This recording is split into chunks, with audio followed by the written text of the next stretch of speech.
Hello दोस्तों, कैसे हैं आप। मैं स्वागत करती हूं आपका अपने यूट्यूब चैनल भाषा अध्ययन पर। आज हम करने वाले हैं कहानी परिंदे, जिसको लिखा है निर्मल वर्मा जी ने। इसके सारे इंपॉर्टेंट पॉइंट आज हम डिस्कस करेंगे, तो इसलिए वीडियो में अंत तक बनी रहिएगा और काफ़ी समरी रूप में हम इन्हें करने वाले हैं। तो चलिए शुरू करते हैं आज की कहानी परिंदे। परिंदे कहानी किसने लिखी है? निर्मल वर्मा जी ने लिखी है। कब लिखी है? तो लिखी गई है 1957 में जो है इसका पहला प्रकाशन हुआ है हंस पत्रिका में। ठीक है, उसके बाद इसको 1959 में परिंदे कहानी संग्रह में संग्रहित किया गया है। कहानी संग्रह में और कौन कौन सी कहानियाँ हैं उनके नाम देखिए। डायरी का खेल, माया का मर्म, तीसरा गवाह, अंधेरे में, पिक्चर पोस्ट कार्ड, सितंबर की एक शाम और परिंदे। ठीक है, तो इसमें कुल कितनी कहानियाँ संकलित है? 7 कहानियाँ संकलित है। अगर बात की जाए इसके केंद्रीय बिंदु की, तो इसमें क्या बताने की कोशिश की गई है? सर्वथा नए ढंग से प्रेम और मानवीय नियति की पड़ताल करती हुई यह कहानी है। इस कहानी का केंद्रीय तथ्य क्या है? मध्यम वर्गीय जीवन में व्याप्त अकेलापन है। सभी चरित्र जो न सिर्फ अकेले हैं बल्कि कभी ना खत्म होने वाले इंतजार की प्रक्रिया में बोझिल, उदास और टूटे हुए हैं। इसी इंतजार की समरूपता को आधार बनाकर लेखक ने इसका नाम परिंदे रखा है। ठीक है, प्रेम का तीव्र सम्मोहन तथा उससे मुक्त होने की अकुलाहट। फ़कत 7 कहानियों का संग्रह परिंदे निर्मल वर्मा की पहली कृति नहीं है, बल्कि जिसे हम नई कहानी कहना चाहते हैं उसकी भी पहली कृति है। ये किसने कहा है? नामवर सिंह ने। ये इम्पोर्टेंट है, आपको एक कोटेशन याद होनी चाहिए। ठीक है, नामवर सिंह ने क्या कहा है इसके बारे में, ये आपको पता होना चाहिए कि ये सिर्फ नई बल्कि ये नई कहानी है जो उसकी भी पहली कृति है, सिर्फ निर्मल वर्मा जी की ही पहली कृति नहीं है। ठीक है, अब आता है परिंदे कहानी के पात्रों के बारे में। तो जो पात्र हैं उनके नाम देख लेते हैं, क्योंकि अब पात्र का मिलान या फिर पात्र का पूछ लिया जाता है कौन कौन से पात्र इस कहानी में है। तो सबसे पहले है लतिका। लतिका एक पहाड़ी कॉन्वेंट स्कूल में शिक्षिका है। इस कहानी की जो है मुख्य पात्र है प्रेमी। ग्रीश की मृत्यु के बाद उसकी स्मृतियों के प्रति उसका मोह अभी भी है। प्रेमी ग्रीश कौन था? वो एक आर्मी में सैनिक था। ठीक है, बिला नागा क्लब में जाती है, वहीं ग्रीश से मिलती है। आपको याद होना चाहिए कौन से क्लब में जाती है? बिला नागा क्लब में। आगे देखिए, man eater of Kumaon, Girish द्वारा चिढ़ाने के लिए दिया गया नाम। तो आपसे भी पूछा जा सकता है मैन ईटर ऑफ कुमाऊं परिंदे कहानी में किसको कहा जाता था? तो लतिका को कहा जाता था। किसने ये नाम रखा है? तो ये ग्रीश ने नाम रखा है। गिरीश कौन है? लतिका का प्रेमी। ठीक है, आगे देखिए, देवदार पर बालों की क्लिप से ग्रीश का नाम लिखा था। आगे है दूसरे पात्र हैं मिस्टर ह्यूबर्ट। मिस्टर ह्यूबर्ट कौन है? संगीत शिक्षक हैं। लतिका को प्रेम पत्र लिखते हैं। पियानो पर शोपा यानी कि नॉक्स्ट्रॉन तथा चाइकोवस्की के कंपोजिशन बजाता है और वो प्राणघातक बीमारी से ग्रस्त है। ठीक है, जो वो हैं वो काफ़ी भयंकर बीमारी से ग्रस्त हैं। कौन? Mister Hubert. लेकिन उन्हें लतिका से प्रेम हो जाता है। तो जो मिस्टर ह्यूबर्ट हैं उन्हें भी लतिका से प्रेम हो जाता है और इसीलिए वो लतिका को जो है एक प्रेम पत्र लिखकर भेजते हैं। ठीक है, अगले पात्र हैं डॉक्टर मुखर्जी। डॉक्टर मुखर्जी कौन है? स्कूल में अध्यापक है और प्राइवेट प्रैक्टिस भी करते हैं। वो कहाँ के हैं? वो मूलतः बर्मा से हैं। जापानी आक्रमण के समय उन्होंने वो पलायन कर गए थे। ठीक है, रास्ते में पत्नी की मृत्यु हो गई थी। व्यक्तिगत जीवन के विषय में अधिक मुखर नहीं है, यानी कि उन्होंने अपने जो है व्यक्तिगत जीवन के विषय में कुछ ज़्यादा नहीं कहा है। आगे देखिए, फिलोसफाइज करके बातें कहने के आदि है। ठीक है, तो डॉक्टर मुखर्जी कहाँ के हैं? ये आ सकता है मूलतः कहाँ के हैं? बर्मा के हैं। और उन्होंने बर्मा क्यों छोड़ा? जापानी आक्रमण के कारण। ठीक है, अब बात करते हैं कुछ गौण पात्रों की जो कहानी को आगे बढ़ाते हैं। तो उसमें सबसे पहले नाम आता है मेजर ग्रीश नेगी। मेजर ग्रीश नेगी कौन है? लतिका का प्रेमी है जो कुमाऊं रेजिमेंट में सैनिक है। उसके बाद करीमुद्दीन कौन है? हॉस्टल का नौकर है जो कि काफ़ी आलसी है। इसके बाद मिस्टर वुड। मिस्टर वुड कौन है? स्कूल की प्रिंसिपल है और उसको ओल्ड मेड कहकर पुकारा जाता है। ठीक है, तो ये भी आ सकता है कि ओल्ड मेड कहकर किसको पुकारा जाता है परिंदे में? तो मिस्टर वुड को पुकारा जाता है। इसके बाद आता है फादर एलमंड। फादर एलमंड कौन है? चैपल के पादरी हैं। आगे है जूली। जूली कौन है? उसके सैनिक प्रेमी का पत्र लतिका को मिलता है। मतलब एक छात्रा है जूली जो कि एक सैनिक से प्रेम करती है और उसका जो पत्र है वो लतिका पकड़ लेती है। इसके अलावा सुधा कौन है? जूली की दोस्त है। ठीक है, अब हम कुछ उदाहरण देख लेते हैं।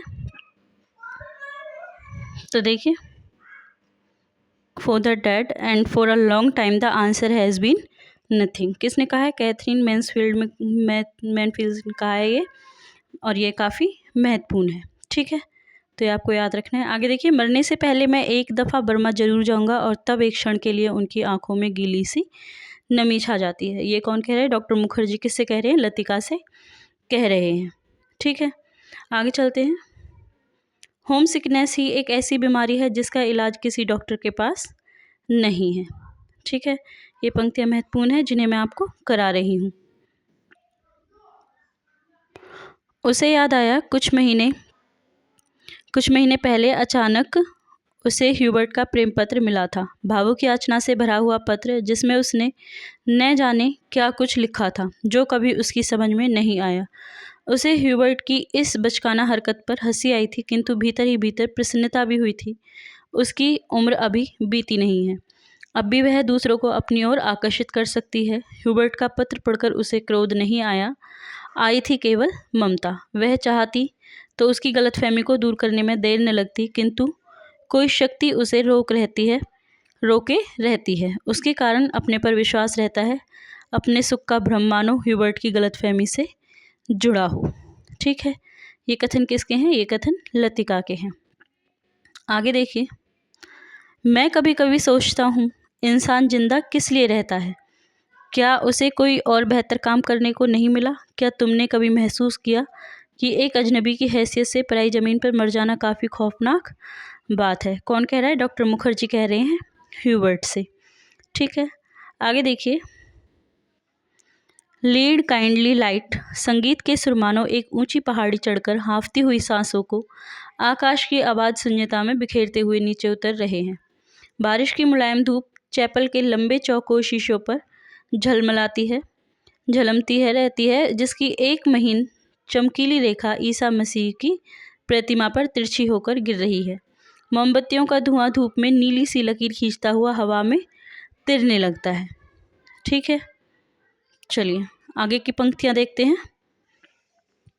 उसे लगा कि जैसे मोमबत्तियों के धूमिल आलोक में कुछ भी ठोस वास्तविक न रहा हो। चैपल की छत, दीवारें, डेस्क पर रखा हुआ डॉक्टर का सुघड़ सुडोल हाथ और पियानो के सुर अतीत की धुंध को भेदते हुए स्वयं उस धुंध का भाग बनते जा रहे हों। ठीक है, अगली पंक्तियां देखिए। पियानो का हर नोट चिरंतन खामोशी की अंधेरी खो से निकलकर बाहर फैली नीली धुंध को काटता तराशता हुआ एक भूला सा अर्थ खींच लाता है। गिरता हुआ हर पोज एक छोटी सी मौत है, मानो घने छायादार वृक्षों की कांपती छायाओं में कोई पगडंडी गुम हो गई हो। एक छोटी सी मौत जो आने वाले सुरों को अपनी ओर बची कुची गूंजों की सांसें समर्पित कर जाती है, जो मर जाती है किंतु मिट नहीं पाती। मिटती नहीं, इसलिए मरकर भी वो जीवित है, दूसरे सुरों में लय हो जाती है। ये कौन सोच रहा है? ये ह्यूबर्ट सोच रहे हैं। ह्यूबर्ट का ये चिंतन है। ठीक है, आगे देखिए। कुछ भी कह लो, अपने देश का सुख कहीं और नहीं मिलता। यहाँ तुम चाहे कितने वर्ष रह लो, अपने को हमेशा अजनबी ही पाओगे। मिस वुड किससे कह रही हैं? डॉक्टर मुखर्जी से कह रही हैं। जब वो दोनों आपस में बात कर रहे होते हैं तो वो कहता है। आगे देखिए, जो वह याद करती है वही भूलना भी चाहती है, लेकिन जब सचमुच भूलने लगती है तब उसे भय लगता है जैसे कोई उसकी किसी चीज़ को उसके हाथों से छीन लिए जा रहा है,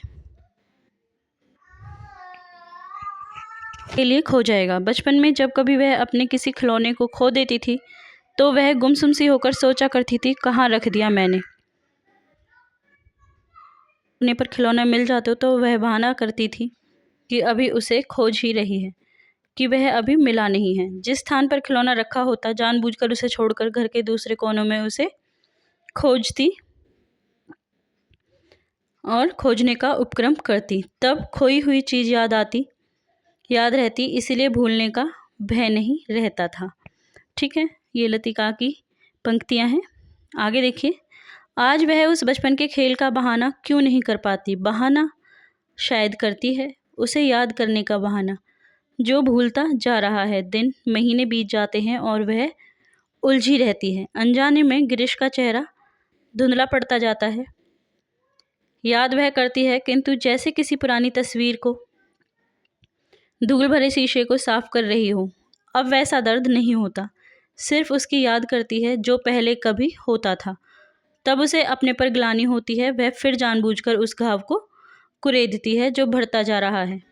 खुद ब खुद उसकी कोशिशों के बावजूद भी वो बढ़ता जा रहा है। ठीक है, तो जैसे जैसे समय बीत रहा है, लतिका जो है जो ग्रीश है उसको भूलती जा रही है, लेकिन उसको ये अच्छा नहीं लग रहा है कि वो अपने प्रेमी को भूलती जा रही है। उसका चेहरा उसके सामने धुंधला होता जा रहा है। ठीक है, तो उन्हीं विचारों को लेखक ने व्यक्त किया है इसमें। आगे देखिए, वैसे हम सब की अपनी अपनी जिद होती है, कोई छोड़ देता है, कोई आखिर तक उससे चिपका रहता है। ये कौन कह रहे हैं? डॉक्टर मुखर्जी कह रहे हैं लतिका से। आगे की पंक्तियां देखते हैं। किसी चीज़ को न जाने यदि गलत है तो जानबूझकर न भूल पाना, हमेशा जोंक की तरह उससे चिपटे रहना, यह भी गलत है। बर्मा से आते हुए मेरी पत्नी की मृत्यु हुई थी।